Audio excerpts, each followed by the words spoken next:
Hi, Rob Howard here again from EFLtalks.com. And we're here with part of our new series, the Teacher's Video Glossary, and 10 and 10 returns. And today we've got a new friend, new EFL talker, Chris Walklett, and he's from the UK. I met Chris in Malta a few months ago, and doing some great stuff about music. Those of you who know me know I'm a musician, and I hate using music in the classroom.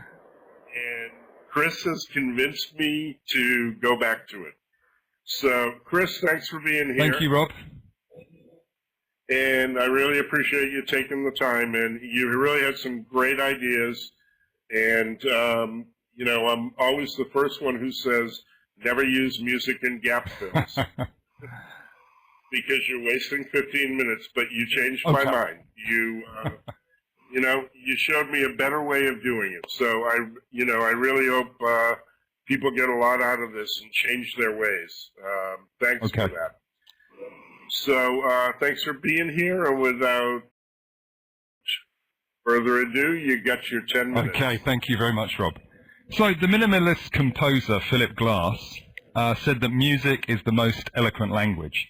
The question remains how to best employ this eloquent language in the EFL classroom. Well, in this next 10 minutes and the next 10 slides, I'd like to outline my thoughts and ideas in relation to this. I suppose the first thing to discuss is whether we should use them at all. Isn't using songs in the classroom just a fad? Isn't it passé?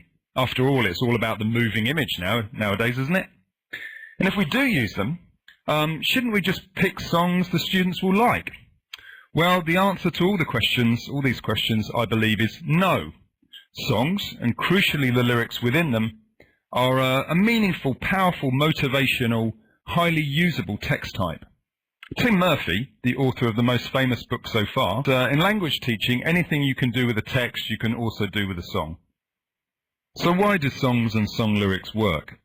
I think there's a little doubt that songs are the place where sound and mood and word meet. So the words, their meaning, and the way they're delivered fuse together. I think that lyrics, you know, when they're just read, are often pretty meaningless, and they actually need to be performed. This can be interesting. I think it can be enlightening. It can stimulate interest and offer a way in to the culture. And of course, songs offer a variety of different accents, native and otherwise, that one might not normally come across. They can certainly be an interesting, a practical way to introduce grammar in situ rather than a more boring, more dry course book. And Wassink says that there are certain characteristics of song lyrics that make them easy to work with. And I think he's talking about things like length, they're normally pretty short, rhyme, they have that normally, and repetition, there's often a lot of that in the chorus. And Jolly said that the language teachers may be missing a great deal by not exploiting songs and other rhythmic devices as classroom teaching aids, and that the close relationship between language and music is an easily recognizable one. So what can you do with a song? I really think it's more a case of what you can't do with a song, really, to be honest. You can do things like prediction activities based on the title. What do you think you're going to hear about using your schemata? You can do all sorts of pre-listening tasks. You know, look at the song. Which particular linguistic aspect does it lend itself to? Does it lend itself to something grammatical, something lexical, or something phonetic? You can think about what to do in what order to do it in. Should you listen to the lyrics first? Should you read the lyrics first without the songs? Should you watch the video first? Should you listen to the song first? Should you do that with or without the sound? There is also a question of whether we should be picking clear and unambiguous lyrics. I would say no here. That's not very realistic at all, is it? You know, the students should realize that this doesn't happen very often and challenge themselves with the kinds of songs they listen to, and the teacher should be helping them with that. Here's a very simple example of what you could do with a song. In this narrative by Squeeze called Up the Junction. So here on this side we have a bunch of different things that happen during the narrative of the song. The student could listen and order these things. Fairly obviously, These are the events of the song.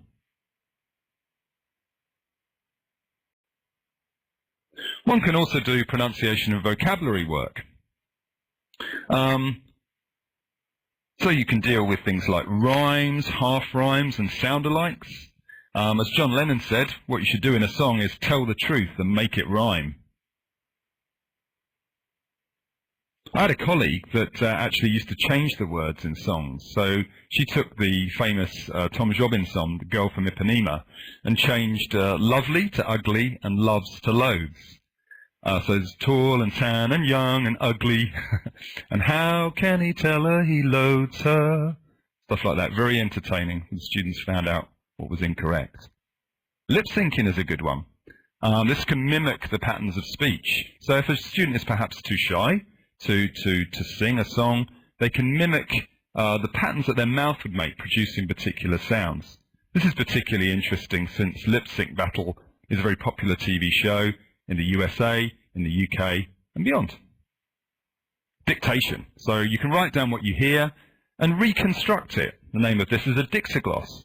This can be very interesting due to issues of connected speech. As Gimson observed, word boundaries are often muddled due to phenomena such as assimilation, elision, liaison, and juncture. And then we have the interesting issue of misheard lyrics, otherwise known as mondegreens. So let me give you an example. And I can sing this for you if you know this. Something in the way she moves attracts me like no other lover. They're also ripe for thematic work in discussions. There's lots of examples that could be picked here, but I've just picked some that work for me. I teach cultural studies as well as English and EAP. And I've picked ones here that I think are worthy. So we've got The Farms All Together Now, which is sort of about the truces that took place in World War I and these football matches, a rallying cry for peace. Something like The Verve from the 90s, History, is very interesting. When one can compare it with the poem by William Blake, London. Sex Pistols' God Save the Queen is very interesting, a reaction, in fact, to the Queen of England's 1977 Silver Jubilee, the other side of the coin.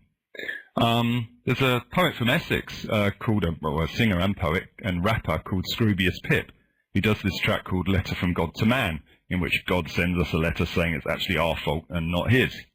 More political stuff, like There's Heartland, which offers a very educated indictment of the 80s and Thatcher's Britain.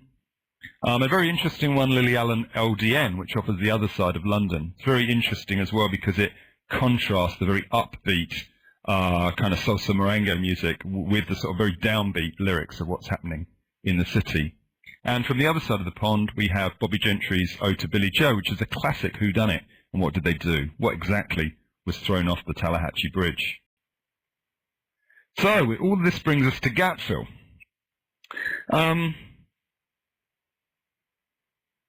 I think the gap fill is overused. I'm very worried really by the unadventurous nature of which course books use it, really. It sometimes seems to me that it's little better than tipexing out words randomly. And this is perhaps surprising given how difficult it is to get copyright to use songs in the first place, and a bit disappointing. And I think it's really a waste of a really good text type. There's no doubt that gap fill can work, but it needs some work. So what could we do? There's lots of different things, really. We could pick particular vocabulary items. We could chunk them together. I think, though, that it's better to blank out phrases and not just words. So we're dealing with things like collocation, I think, there. With songs, I think that you need, and it's very easy to do, follow-on activities to make something of the theme or the song itself.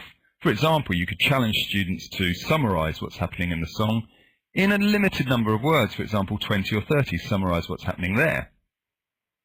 You could get them to write another verse for the song, so following the rhyme scheme or keeping up the theme, or a bit of both. You could think, if they hadn't seen the video, what video would you make for this song? What is it crying out for?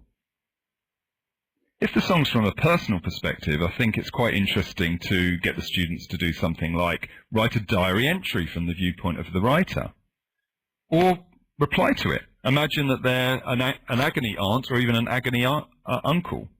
How would they reply to the problems that the singer's having? One piece of advice, though, that I'd give is to always mix it up. Let the song dictate the activity. Don't get too formulaic. You don't want to bore them. You don't want to scare them off this wonderful text type. A thought to end on. Candlin says, songs have a place in the classroom for helping create that friendly and cooperative atmosphere that's so important for language learning. But they can offer so much more.